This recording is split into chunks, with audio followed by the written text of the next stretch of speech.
Christmas Day. Did you ever wonder if it was going to get here? 9 months ago, it seemed like a long ways, and now here we are, celebrating Christmas. In fact, here we are, probably as you watch this, you have celebrated your Christmas. Maybe you opened some gifts on Christmas Eve, maybe you did it on Christmas Day. But probably as you watch this video, that's done with. And now you're just sitting and relaxing, taking a breath, and watching this. How like Mary that is. Can you imagine all that Mary, Jesus' mom, had to go through for the 9 months ahead of that delivery? She was inexplicably, as far as everyone around her was concerned, pregnant. She and Joseph got it ironed out. They stayed together. They had to do all the things that you do in your home to get ready for a new baby in Nazareth. And then Caesar Augustus decides we need a census. And so they had to travel. Now, it wasn't very far by today's standards, but when you're a full-term pregnancy, that's a tough trip. They arrive in Bethlehem. There's no place. But they find a little corner. And there Jesus is born. And lo and behold, unbeknownst to anybody, these shepherds show up. It's a crazy 9 months. It's a crazy day. Mary never probably understood the full ramifications of what happened when she said yes, but she did. One of my favorite Christmas passages is at the end of this little story in Luke. And it simply says, Mary treasured up these things and pondered them in her heart. At the end of a wild day, there in the stable or whatever it was that she gave birth in, the shepherds have gone. Who knows, maybe, I assume baby Jesus is sleeping.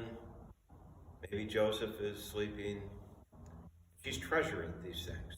This whole 9 months, this whole interaction, from the angel to the baby being born to the shepherds showing up, she's thinking about it. She's pondering it. What does this mean? Not just what does this mean for me, for her, but what does this mean for the world?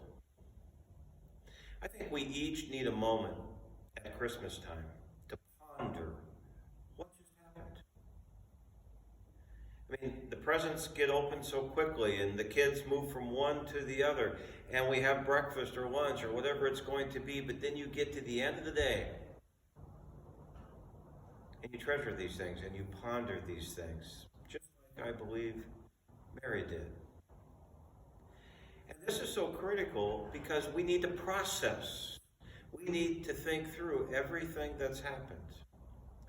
And by treasuring it, you don't rush it. Think about the marvelous things, the marvelous blessings, even in difficult circumstances. Some people, maybe you are having a hard Christmas.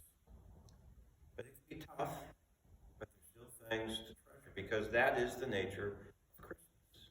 Something wonderful happened. And it happened in the midst of living life.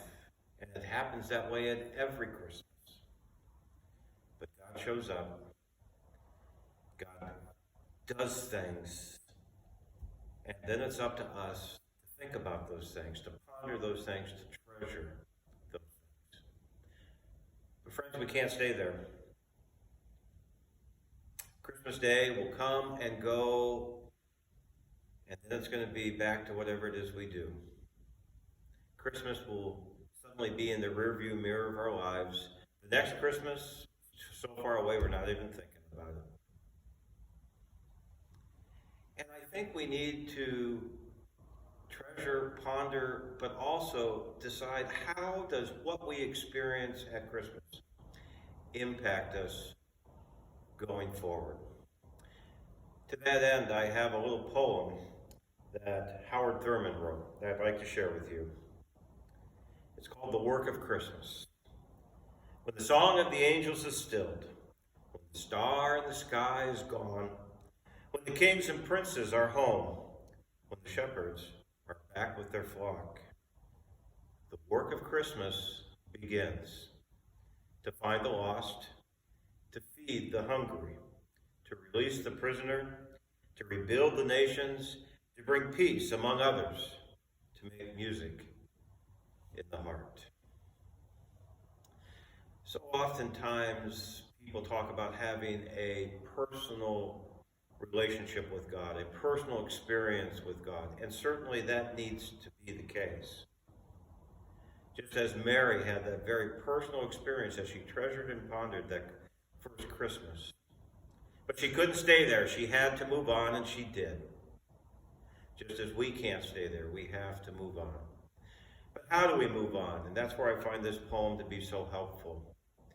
If God, through Christ, has touched our hearts, then we are changed people. And we can move into the world as changed people. The spirit of Christmas doesn't end when Christmas Day is over. It's a 365-day-a-year, 24/7 thing.